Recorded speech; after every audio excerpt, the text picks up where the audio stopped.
What's up, y'all? Welcome back to my channel. I am Sunny Brooks. If you're new here, welcome. If you're not, welcome back. Yeah, that's how that goes. Today we're talking about attracting love. So I came up with a quick, short, small list of things to consider when you're trying to attract love, when you want to manifest new love in your life.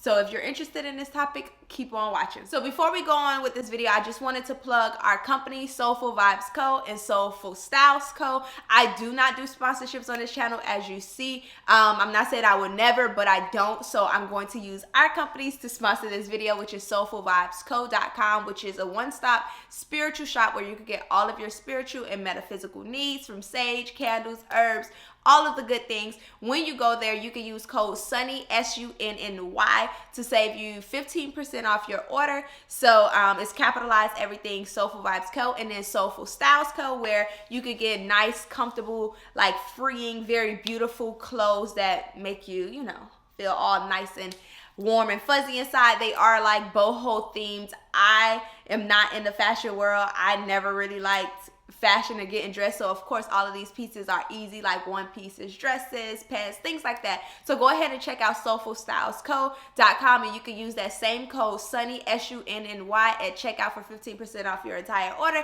But keep watching this video so we can talk about attracting and manifesting the love that we really deserve.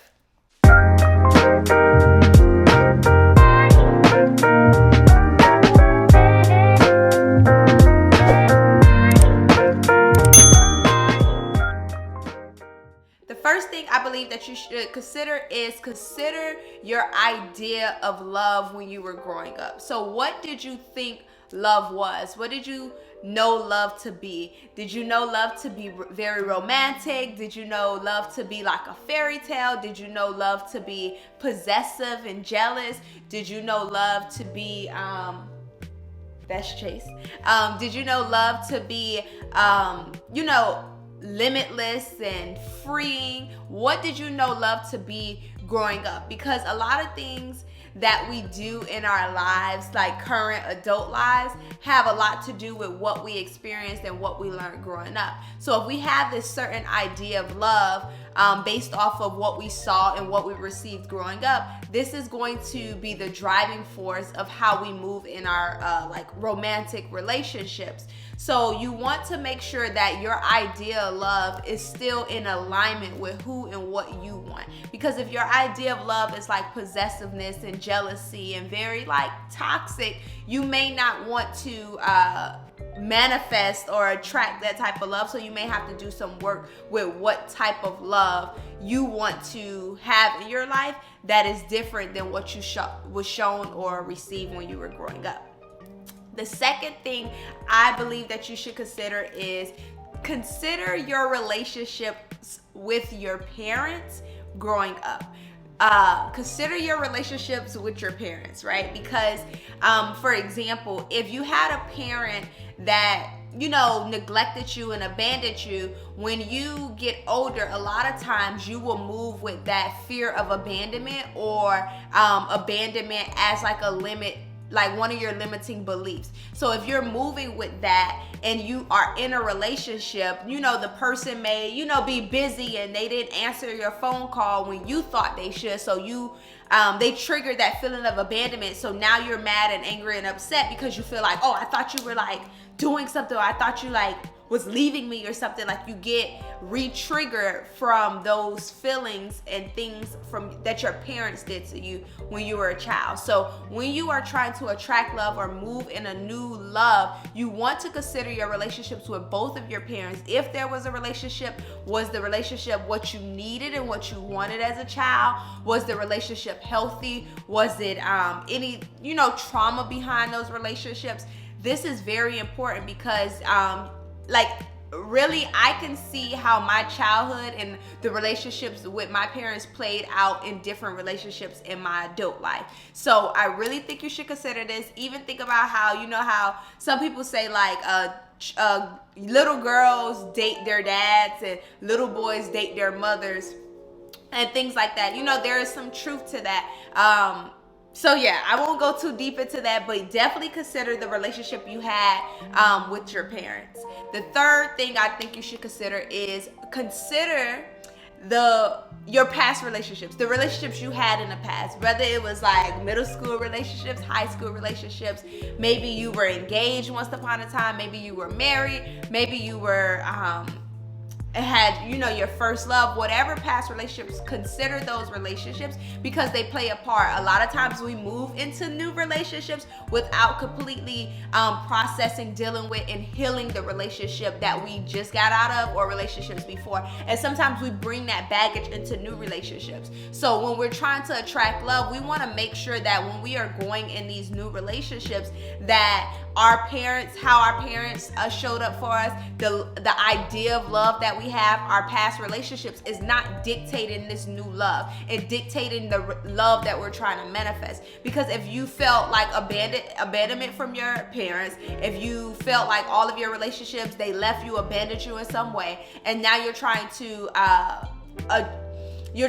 attract a love that is very possessive because you believe love is somebody that is or love is something that is possessive, or that you are mine and I am yours, or a love that is like no matter what, you never leave, no matter what I do, no matter what you do to me, we never leave each other, right? You're trying to manifest this love, but that may not be the love that you really, really want. You just may be manifesting or attracting this love based off of past patterns. So you want to make sure that you consider your past relationships and making sure that those past relationships are like you have processed them and have started some sort of healing, because you don't want to bring that baggage into this new love. The next thing I believe you should consider when trying to attract love is, how do you treat and love yourself internally and externally, right? So externally, you may take yourself on solo dates, you may buy yourself flowers, you may make sure that you are like maintain like whatever that means for you, but also consider how you treat yourself internally. Do you talk down on yourself? Do you speak bad about yourself? Do you criticize yourself a lot? Do you like lack grace when it comes to yourself? Do you lack forgiveness? These things. You want to consider how you love yourself, because we are an example of how we should be loved. I remember one of my past relationships, this person used to like verbally abuse me, and I was like, I can't understand why. Like, I just don't understand why they keep verbally abusing me. Like, I don't know. But if I looked myself in a mirror, it took some growth, right? It took some courage to do this and come to the realization of this. But I had to look myself in the mirror and say, well, damn, you verbally abuse you. You do this to you. And I allowed it to happen with other people when they did it to me, because I was doing it to myself. And these people saw and know that I did it to myself, or knew that when they did it, I didn't say anything, or I didn't defend myself or something. So they kept doing it, right? So it's like you show people how to love you. And when they don't love you the way you want or need to be loved, you would leave, or you would remove yourself from that situation.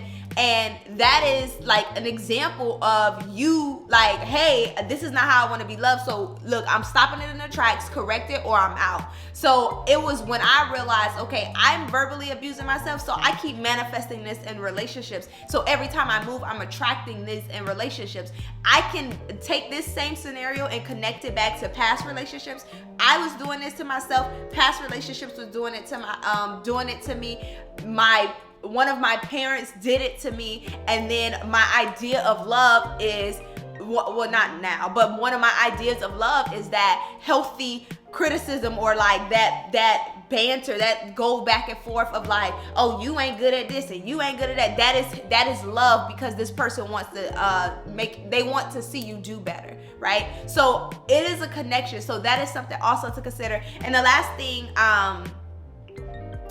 I think you should consider about love is, what are your beliefs about love? Yes, I did say the first thing I said, consider what you know love to be like growing up. But what do you believe love is? Like, what are your beliefs about love? Really consider this before trying to truly attract love, before truly trying to manifest. What do you believe? Do you believe love is unconditional, or do you believe love should have conditions? Do you believe love need to be healing and free? Or do you believe love has some sort of limits and bondage, for lack of better words? Like, what are your beliefs about love? Really consider these things. These are things that I think that should be considered. Yes, I could have came here with tools and things, but I believe that these things is very important before trying to attract love, before really trying to go deep into love, you know? So yeah, thank y'all for watching, and I'll see y'all next time. Love y'all. Bye.